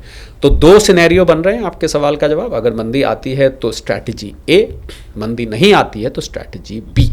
और स्ट्रैटेजी ए पे चलें कि अगर मंदी नहीं आती है तो आपको याद होगा पिछली पॉडकास्ट में भी हमने बात किया था कि आपको मल्टी एसेट एलोकेशन होना चाहिए। आपको याद होगा मैंने 5 एसेट्स बताए थे कि आप कुछ फिक्स्ड डिपॉजिट्स में रखिए, कुछ गोल्ड में, कुछ म्यूचुअल फंड में, कुछ शेयर्स में, कुछ रियल एस्टेट में।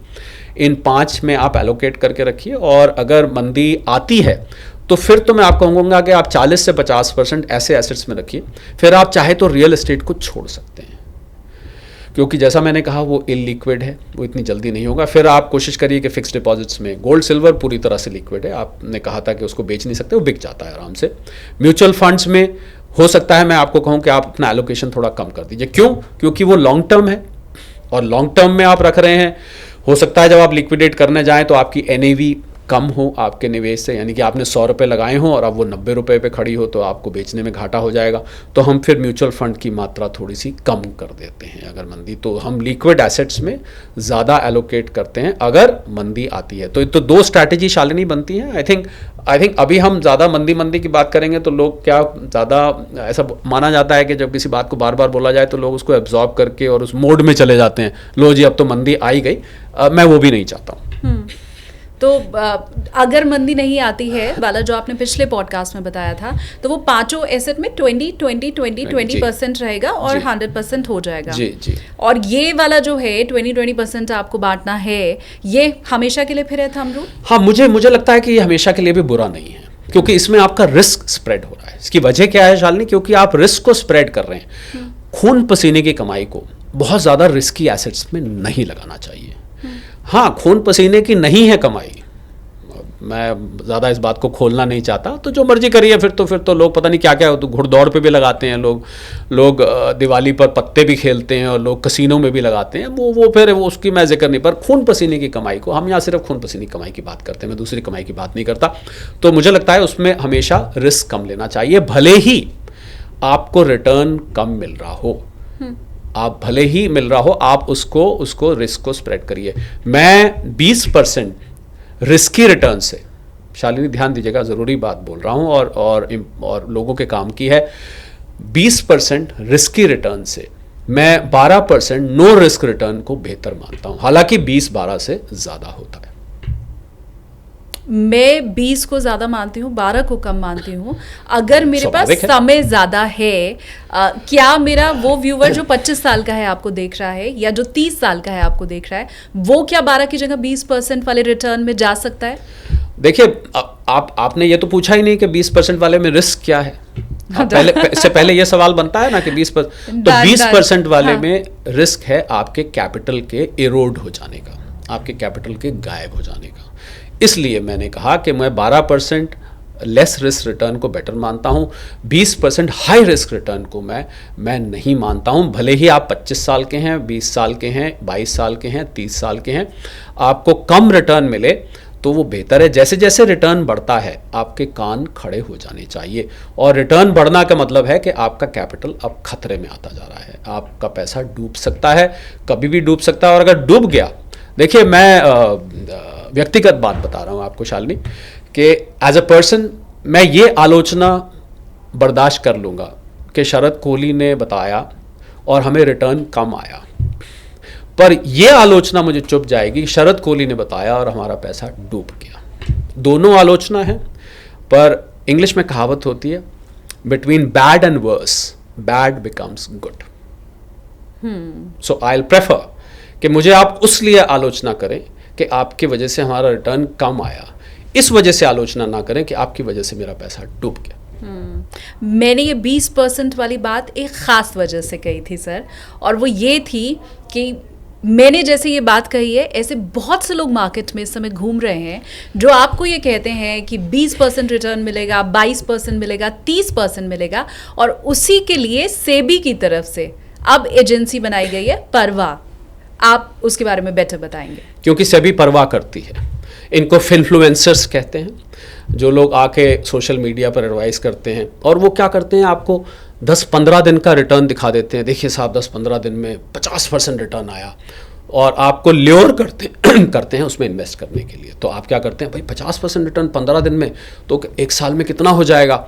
तो इसी के लिए सेबी को ये ट्रैक करना बहुत मुश्किल हो रहा था। इन्फ्लुएंसर्स को बार बार ये चेतावनी दी जा रही थी कि ऐसे लोग आके कोई भी अनसोलिसिटेड एडवाइस दे देते हैं, जिसके आधार पर सीधे साधे लोग निवेश कर चले जाते हैं। जी हाँ, परवाह past risk return verification agency इसका पूरा नाम है, और अब ये एजेंसी यानी कि सेबी की एक टीम एक्सक्लूसिवली डेडिकेटेडली बैठेगी, सिर्फ इन फिन इन्फ्लुएंसर्स पर नज़र रखेगी कि कौन वो लोग हैं और क्या वो एडवाइस करते हैं जो बिना रजिस्ट्रेशन के लोगों को लुभावने सपने दिखाकर और लोगों का खून पसीने का पैसा ऐसी जगह लगवा देते हैं कुछ पार्ट का रिटर्न दिखा के, जबकि वो रिटर्न आगे तक नहीं जा रहा है। वो 15 दिन में हुआ, 1 महीने में हुआ, पर जब आप निवेश कर देंगे तो आप उसमें फंस जाएंगे, आपका पैसा नुकसान हो जाएगा। जी हाँ, सेबी ने ये नई एजेंसी बनाई है, परवा इसका नाम है, past risk return verification agency, इसका पूरा नाम है परवा।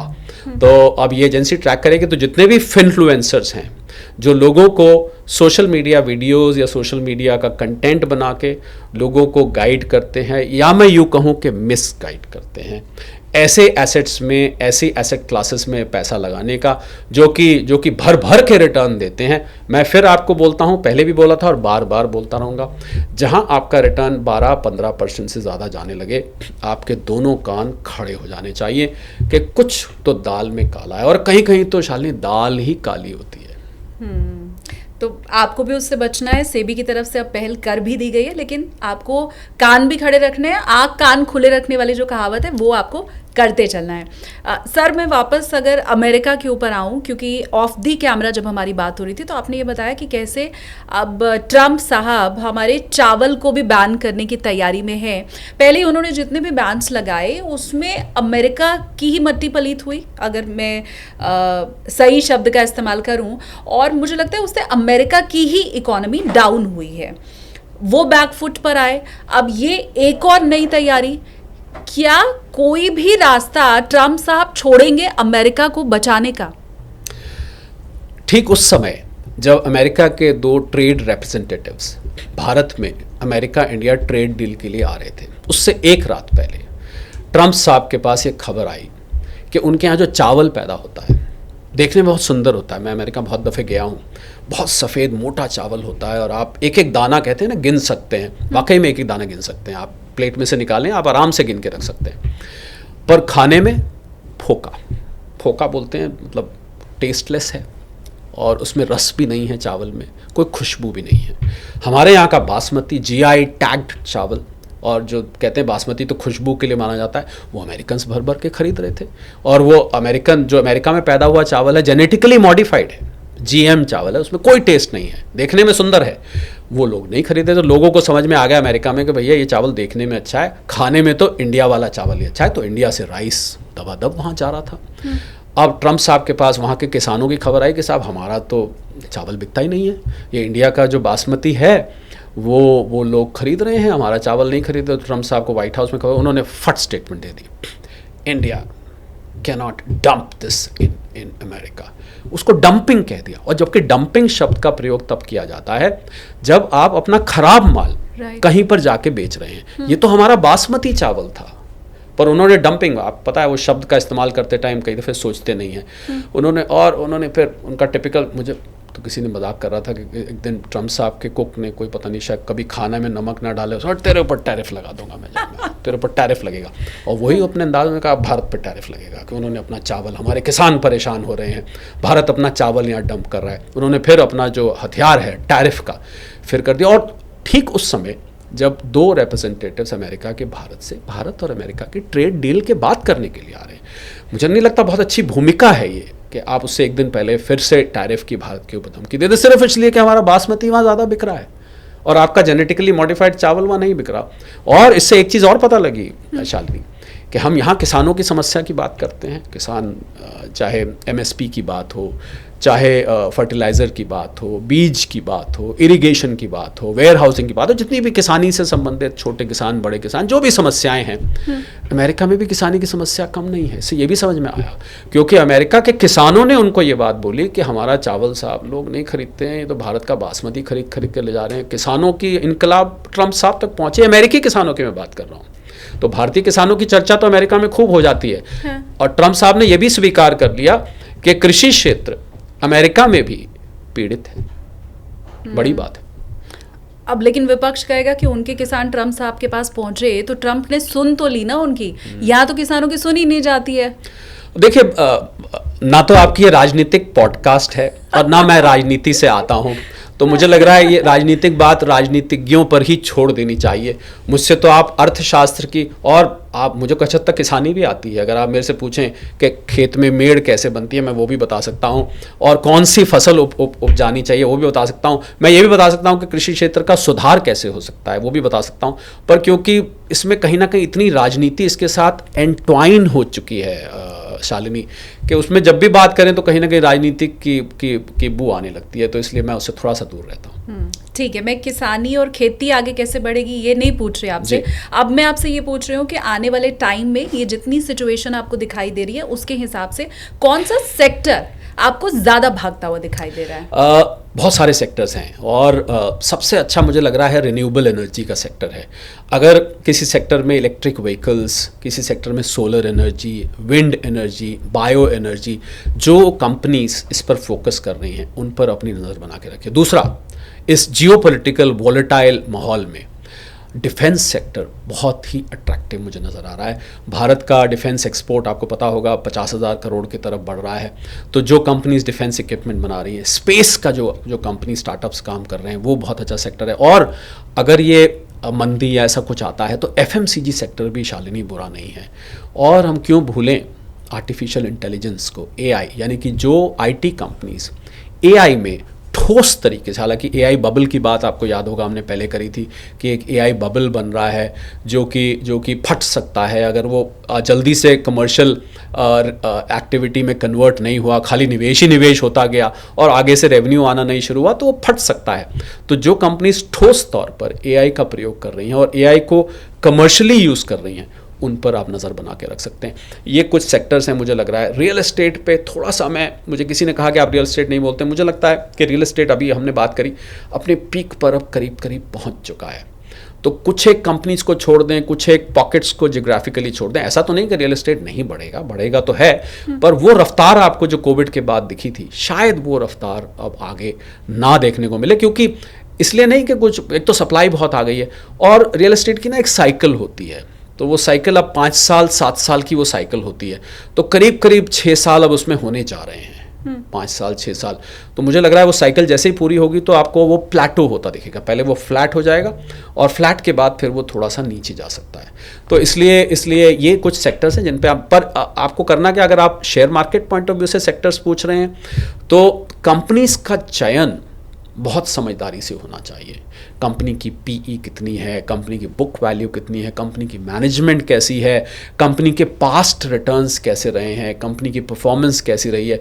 बहुत ही शालिनी, जब कोई लड़का लड़की एक दूसरे से शादी करते हैं कितनी चीज़ें देखते हैं, मुझे बताइए। अरेंज मैरिज है या लव मैरिज? लव मैरिज को चलिए अभी एक तरफ रख देते हैं। लव मैरिज में तो कहते हैं लव इज़ ब्लाइंड, तो कुछ भी चल जाता है। पर जब अरेंज मैरिज होती है, क्या देखते हैं आप? खानदान कैसा है, लड़की या लड़का देखने में कैसा है, कितना कमाता या कमाती है, पढ़ाई लिखाई कितनी करी है, समाज में कितनी, इसके फ्रेंड्स कैसे हैं। मैं इसको कन्वर्ट कर देता हूँ कंपनी में, बैकग्राउंड कैसा है, इसकी परफॉर्मेंस कैसी रही है, इसका ये सब चीज़ें रिलेट कर रही हैं। आप देखिए, मैं बिल्कुल जैसे आप लड़का या लड़की चूज़ करते हैं शादी के समय, अगर आप निवेश के लिए कंपनी भी वैसे ही चूज़ करें। बड़ा अजीब लग रहा होगा सुन के लोगों को, ये कैसा एग्जाम्पल दे रहा है, पर ये सच है। अगर आप निवेश करते टाइम कंपनी को भी वैसे ही चूज़ करें जैसा अपना जीवन साथी चूज़ कर रहे हैं, आप कभी गलत नहीं होंगे। शानदार। और मुझे लगता है ये एग्जाम्पल जो है वो हमें और याद रखने में आसान रहेगा और लंबे समय तक रजिस्टर हो जाएगा। मेरे दिमाग में तो रजिस्टर हो गया है, आई एम श्योर मेरे व्यूवर्स के माइंड में भी रजिस्टर हुआ होगा। मुझे कमेंट करके आप ज़रूर बताइए। और इस उदाहरण के लिए जो आपने दिया है, मैं व्यूवर्स को कहूँगी कि आप फटाफट से पहले लाइक कीजिए इस पॉडकास्ट को। एक और खतरे का अंदेशा जो मुझे दिखाई दे रहा है और जो मुझे लगता है सबसे ज़्यादा मुझे चिंतित कर रहा है, वो ये है कि क्या 2026 में हम बहुत ज़्यादा ले ऑफ देखेंगे? क्या छटनियाँ इतनी होंगी और दूसरी नौकरी मिलना क्या मुश्किल हो जाएगा? जैसे अमेरिका के लिए अभी आपने कहा भी कि अमेरिका में नौकरी नहीं मिलना बहुत मुश्किल हो गया है। तो जो 2025 में अमेरिका में हो रहा है वो 26-27 में भारत में तो कहीं नहीं होने वाला। उतना तो नहीं होगा शालिनी, ये तो मैं यकीनन तौर पे कह सकता हूँ, क्योंकि उसका कुछ असर हमारे ऊपर होगा। पर आपके सवाल बहुत डरावने वाले थे, मैं उससे थोड़ा बच रहा था, पर क्योंकि आपने अब पूछ लिया। देखिए मंदी का एक टिपिकल सिम्टम होता है कि नौकरियां मिलनी कम हो जाती हैं, नौकरी छूट जाए तो नौकरी जल्दी नहीं मिलती। बाय द वे, अगर मंदी आती है तो लोगों को अपनी नौकरी के लिए ना पॉजेसिव हो जाना चाहिए। कुछ लोग नौकरी को बहुत कैजुअल लेते हैं। हाँ। ठीक है, नहीं रखेगा कोई नहीं रखता, दूसरे ढूंढ लेंगे यार, बॉस ने गुस्सा किया, सीधा हाँ सीधा। तो मुझे लग रहा है थोड़ा सा अपना टेम्परामेंट को कंट्रोल करके चले, और जब मंदी आती है तो नौकरी के बारे में पॉजेसिव हो जाएं, नौकरी को थोड़ा संभाल कर रखें, नौकरी को लेके बहुत कैजुअल मत हो, क्योंकि हो सकता है दूसरी नौकरी ढूंढने में परेशानी आ सकती है।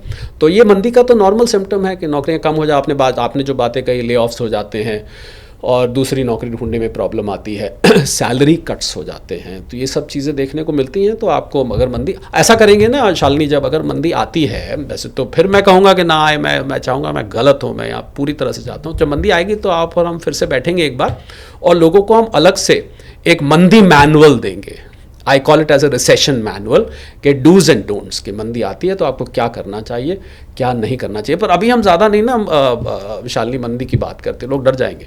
तो ऐसा मंदी आ जाने के बाद वो कदम उठाने होते हैं या पहले से नहीं, जब मंदी आएगी तो बिल्कुल लग जाएगी, कम से कम मुझे तो लग जाए। हम लोग क्योंकि इकोनॉमी के हाई फ्रीक्वेंसी इंडिकेटर्स और इकोनॉमिक पैरामीटर्स को बहुत क्लोजली मैं और मेरी टीम फॉलो करते हैं। हाँ। तो हमें तो उसकी आहट, आप समझिए, आपके स्टूडियो से जब 1 किलोमीटर 2 किलोमीटर भी दूर होगी तो मुझे पता लग जाएगा। तो आप मुझे खुद फोन करके बताएंगे कि शालिनी ऐसे इंडिकेशन मुझे तो मिल रहे हैं। आप तो पत्रकार हैं, आपको भला कैसे नहीं पता लगेगा, आपको भी पता लग जाएगा। जी ठीक है, डन। ये प्रॉमिस आपने किया है, मेरे व्यूअर्स ने सुना है, ये कैमरे पे रिकॉर्ड हो चुका है, ये कट और एडिट बिल्कुल नहीं होगा। हाँ। और भगवान न करे, जैसे आप बोल रहे हैं मैं भी वही कह रही हूँ कि भगवान न करे वो सिचुएशन आए, हमें ये पॉडकास्ट ना करनी पड़े, कुछ और करनी पड़े। हाँ, तो अब फिर हम कुछ अच्छी चीज़ों के ऊपर फिर चर्चा कर लेते हैं। हालांकि क्रैश लैंडिंग ना हो, मैं ये टर्म यूज़ कर लूँ कि क्रैश लैंडिंग ना हो और वो सिचुएशन ना आए, तो उसकी कितनी तस्वीर आपको दिखाई दे रही है, कितने % चांस दिखाई दे रहे हैं, और फिर उस लिहाज से कैसा रहेगा? 60-40 लग रहे हैं, मुझे लग रहा है 60% चांस अभी मुझे मंदी का नज़र आ रहा है। और क्यों नज़र आ रहा है? क्योंकि अमेरिका दुनिया की सबसे बड़ी अर्थव्यवस्था है शालिनी, $30 ट्रिलियन की अर्थव्यवस्था है, और $30 ट्रिलियन की अर्थव्यवस्था अगर डगमगाने लगे, वो मैं चाहती हूँ आप मुझे डेटा फिर से दें जो लास्ट टाइम आपने दिया था कि $30 ट्रिलियन अर्थव्यवस्था, और कर्ज कितना? $38 ट्रिलियन, करीब 130% डेट टू जीडीपी रेशियो हम कहते हैं, यानी कि उधार वर्सेस जीडीपी, और हर 1.5-2 महीने बाद $1 ट्रिलियन उन पे चढ़ रहा है। मैं 1 मिनट रुक रही हूँ सर, मुझे वो लाइन फिर से चाहिए, मुझे ट्रेलर में यूज करने के लिए। $30 ट्रिलियन की अर्थव्यवस्था के ऊपर $38 ट्रिलियन का लोन, करीब 130% डेट टू जीडीपी रेशियो, बहुत ही खतरनाक है। और ऐसे समय में जब ट्रंप साहब अमेरिका को आइसोलेट कर रहे हैं, आप दुनिया का नक्शा लीजिए और उसको फ्लैट बिछा दीजिए, तो सब ज्योग्राफी तो सबने पढ़ी है, आपको नक्शे में अमेरिका कहाँ दिखाई देता है? आप देखेंगे कि अटलांटिक ओशन के इस तरफ नक्शा है। मैं अपने हाँ। बाकी की दुनिया, ऑस्ट्रेलिया छोड़ दें तो बाकी की दुनिया आपने देखा होगा कनेक्टेड है लैंड से, कहीं ना कहीं, मतलब आप भारत से चीन सड़क से भी पहुंच सकते हैं अगर रास्ते खुले हो तो, चीन से आप आगे कोरिया तक जा सकते हैं, कोई कंट्री है जो समुद्र पर। अमेरिका बिल्कुल अलग है। तो हम जब छोटे थे ना तो हम कहते थे ये अमेरिका कैसा देश है, बाकी की दुनिया तो एक तरफ गुथी हुई है पर अमेरिका अलग है। अब अमेरिका ने अपने आप को ज्योग्राफिकली नहीं, अपने आप को economically, culturally, socially, immigration wise अलग करने की कोशिश कर रहे हैं। तो वो जो अमेरिका का नक्शा बचपन में दिमाग में था, आज वो नक्शा साकार हो रहा है कि अलग खाली नक्शे पे नहीं है। ट्रंप साहब देखिए ना क्या कर रहे हैं, मोनोलेटरलिज्म जिसको हम कहते हैं, अब खाली हम जो कहेंगे वो होगा, हम अपने टर्म्स पे करेंगे। G20 का समिट अटेंड नहीं किया, कितनी बड़ी बात है। और अब तो आज मैं खबर सुन रहा था कि वो अपने आप को नेटो से अलग कर रहे हैं। नेटो तो बना ही अमेरिका की बिहेस्ट पे था, नॉर्थ अटलांटिक ट्रीटी ऑर्गेनाइजेशन, जिसका यूरोप और अमेरिका दोनों मिलकर हिस्सा है, दबदबा था। रशिया उसी वजह से तो कहते हैं कि सबड्यूट था कि नेटो बहुत बड़ी ताकत है। ट्रंप साहब अपने आप को उससे भी अलग कर रहे हैं। पता नहीं वो क्या चाहते हैं, अमेरिका को बिल्कुल अलग थलग करके वो क्या करेंगे। ये भूल जाते हैं शालिनी कि आज अमेरिका अगर अमेरिका है तो इसलिए है क्योंकि अमेरिका के कुछ ब्रांड्स, मैं नाम लेता हूं यहाँ पर, हालांकि मैं उनको फ्री एडवर्टाइजमेंट नहीं दे रहा हूं, पर क्योंकि ये दुनिया भर का ब्रांड है तो हम और आप चर्चा करके उनका सेल बढ़ा लेंगे घटा लेंगे, उससे फर्क नहीं पड़ता। Coca Cola, Pepsi, McDonald's, pizza हट, गूगल, मेटा, अमेजॉन, मैं नाम लेता चला जाऊंगा, माइक्रोसॉफ्ट, ये ब्रांड्स ऐसे हैं आप दुनिया में कहीं भी जाएं आलू टमाटर की तरह हैं। कहीं भी मिल जाते हैं आपको। तो वो अमेरिका जिसने अपने आप को दुनिया में एस्टैब्लिश करके अमेरिका बनाया, आज वो अमेरिका अपने आप को दुनिया से अलग कर देना चाहता है। तो सोचिए अगर ये ब्रांड दुनिया से निकल गए तो अमेरिका तो कहीं का नहीं रहेगा। तो इसलिए मुझे लग रहा है कि अमेरिका की वजह से मंदी अगर आई तो दुनिया के लिए बहुत अच्छा नहीं होगा, क्योंकि अमेरिका दुनिया की सबसे बड़ी अर्थव्यवस्था और अमेरिका दुनिया का फाइनेंशियल सेंटर है।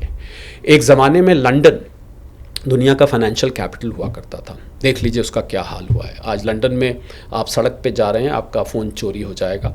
लंदन यूके की अर्थव्यवस्था की हालत ख़राब है, आप किसी से भी पूछ सकते हैं, वहाँ जो रहते हैं उनसे पूछ सकते हैं। मैंने लंदन से पढ़ाई करी है, मैं वहाँ बहुत फ्रीक्वेंटली जाता रहता हूँ, मुझे I am giving you first hand experience. उसने अपने आप को ख़त्म कर लिया। मुझे लगता है अमेरिका अब बचा है, वो भी ऐसे ही करेगा।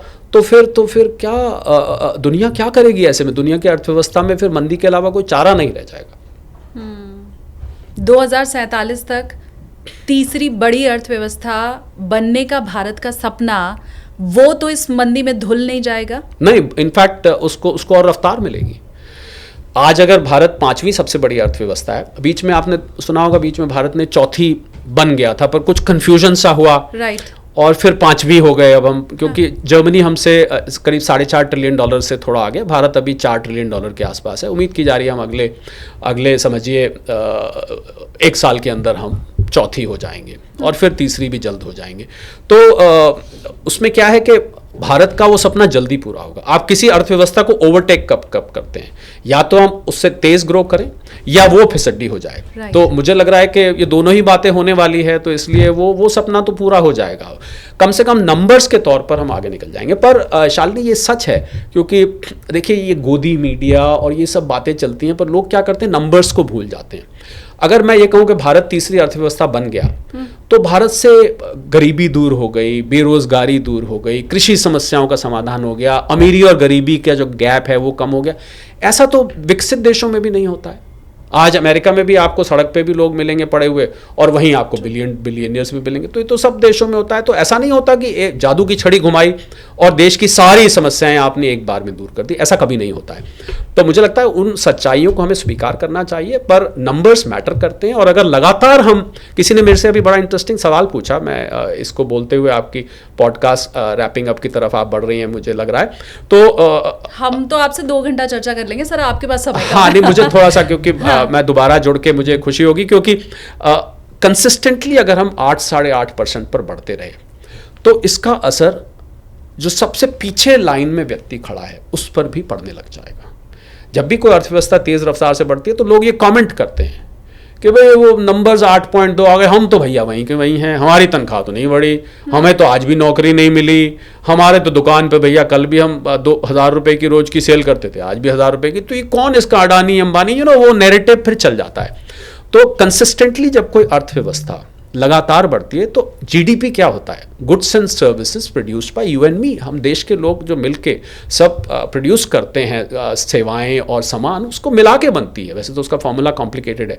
तो जैसे जैसे अर्थव्यवस्था जब तेज लगातार बढ़ती रहती है तो उसका फायदा लोगों तक पहुंचता रहता है। चीन की अर्थव्यवस्था एक समय में 10% से भी ऊपर बढ़ती रही, और आपको शायद एक लेटेस्ट मैं आंकड़ा दे दूं कि पहला देश चीन बन गया है कल, ये आंकड़ा निकल के आया, जिसने पहली बार अपने गुड्स एंड सर्विसेज में $1 ट्रिलियन का ट्रेड सरप्लस रजिस्टर किया है। 1 ट्रिलियन यानी कि 90 लाख करोड़ रुपए का ट्रेड सरप्लस पहला ऐसा देश दुनिया में हिस्ट्री में बन गया है। और आज भी शालिनी, चीन में ग्वांगडोंग, शंघाई के पास बहुत सारे ऐसे, मैं चीन गया हूँ कई दफ़े, ऐसी जगह हैं जहाँ आज भी फैक्ट्री के वर्कर्स खाली 2 वक्त की रोटी के लिए नौकरी करते हैं, उनको तनख्वाह नहीं मिलती है। आप अगर जाइए, और मेरी बात पे यकीन नहीं है तो वहाँ विजिट करके आइए, यानी कि उनको लंच मिल जाता है, डिनर मिल जाता है, कोई सैलरी नहीं मिलती है। ये उस अर्थव्यवस्था की बात कर रहा हूँ जिसने $1 ट्रिलियन का सरप्लस रिकॉर्ड किया और जो पीछे लगातार 10% के ऊपर बढ़ती रही। तो जहाँ बहुत बड़ी आबादी होती है ना शालिनी, और जहाँ बहुत विस्तृत देश होता है, तो वहाँ पर ट्रिकल डाउन इफेक्ट यानी कि जीडीपी का इफेक्ट नीचे तक पहुँचने में वक्त लगता है। तो जो लोग ये शिकायत करते हैं उनकी शिकायत जायज़ है। कुछ लोगों को जीडीपी बढ़ने का लाभ बहुत जल्दी मिल जाता है, कुछ लोगों को थोड़ा देर में मिलता है, कुछ लोगों को और देर में मिलता है, और कुछ लोगों को नहीं भी मिलता है, आखिर तक भी नहीं मिलता है। मतलब उनको इतनी देर हो जाती है कि ऐसा लगता है कि उनको नहीं मिल रहा है। तो ये जो इंडिया की 8.2 की जीडीपी है जो बढ़ रही है जी। मैं भी रैपिंग अप की तरफ आगे बढ़ती जी। हूँ, लैंडिंग की तरफ आगे बढ़ती हूँ। इंडिया की 8.2 की ये जो जीडीपी है ये आने वाले समय में आपको आगे ही बढ़ती दिखाई देती है या नीचे भी हो जाएगी? देखिए, इस स्पीड से बढ़े ना बढ़े ये कोई ज़रूरी नहीं है, पर रहेगी हायर साइड पे ये ज़रूरी मुझे नज़र आ रहा है, क्योंकि ऊंची ही रहेगी। 8.2 होती है या 8.5 होती है, 9 होती है या 7, 7.5 होती है, बाकी 7 और 7.5 मेरा अपना अनुमान है इतनी बढ़ती रहेगी, क्योंकि कुछ फैक्टर्स होते हैं जो उसको समय समय पर प्रभावित करते रहते हैं। क्वार्टर बाय क्वार्टर जैसे जैसे आगे बढ़ती है अलग अलग फैक्टर्स उसको गवर्न करते हैं। 7, 7.5 अगर ऐसे अर्थव्यवस्था जहाँ दुनिया की अर्थव्यवस्था मात्र 2.5% पे बढ़ रही है, भारत अगर 7, 7.5 भी बढ़ जाता है तो मुझे लग रहा है हम लोगों को सेलिब्रेट करना चाहिए, और जिन लोगों को इसका लाभ कम मिल रहा है उनको इंतज़ार करना चाहिए कि आने वाले समय में ट्रिकल डाउन इफेक्ट धीरे धीरे उन तक वो पहुंचेगा। देर हो सकती है पर अंधेर नहीं। अब मैं वाइंड अप करूं उसके पहले मैं ये चाहती हूँ कि ऑटो पायलट मोड में लोगों का वॉलेट बना रहे 2026 में, इसके लिए आप उन्हें कोई टिप दें? उनका वॉलेट बना रहे तो यही है कि आप जब सेव करते हैं तो खाली पहले तो आप सेव ज़रूर करिए, और सेव करके रुक मत जाइए। सेविंग और इन्वेस्टमेंट दो अलग अलग चीज़ें हैं। लोग सोचते हैं हमने सेव कर लिया तो हमने इन्वेस्ट कर लिया, ऐसा नहीं है। सेव करना एक एक्टिविटी है, इन्वेस्ट करना दूसरी एक्टिविटी है। तो मैं समझता हूँ कि आपका जो पैसा बोलता है और SKT जो आपका ब्रांड है उनको देखते रहें आप। तो समय समय पर बहुत टिप्स आपके यहाँ आते रहते हैं, बहुत एक्सपर्ट्स आते रहते हैं, उनको देखते रहिए। आपको पैसे बनाने के तरीके और इन्वेस्ट करने के तरीके यहाँ पर एडवाइस मिलती रहती है। बाकी उसके बारे में अलग से कभी इसी पर चर्चा करेंगे कि कैसे इन्वेस्ट करना चाहिए, कहाँ करना चाहिए, कितने साल में आपके कितने पैसे बन जाते। कल मेरे से किसी ने पूछा, मैं रेडियो पे था एक सरकारी प्लेटफॉर्म पर, किसी ने पूछा सवाल कि मैं 1 लाख इन्वेस्ट करके 4 करोड़ रुपए बनाना चाहता हूँ, बताइए हो सकता है कि नहीं हो सकता। इस तरीके के भी सवाल आते हैं पूछने वाले। मैंने कहा संभव है, और संभव है, ऐसा असंभव वर्ड तो इसमें नहीं है, पर उस पर फिर अलग से चर्चा करेंगे। डन। और ये आपने प्रॉमिस भी क्योंकि किया है, मैं व्यूवर्स से भी कहूंगी कि शरद कोहली सर को आप दोबारा देखना चाहते हैं टेक ऑफ विद SKT में, तो प्लीज आप कमेंट कीजिए। जो आपके सवाल हैं आप वो भी लिख सकते हैं। नेक्स्ट टाइम हम सर से जब मिलेंगे तो उन सवालों को पूछेंगे और फिर देखेंगे कि सर का उसके ऊपर क्या जवाब है। Thank you so much. Thank you sir. Pleasure.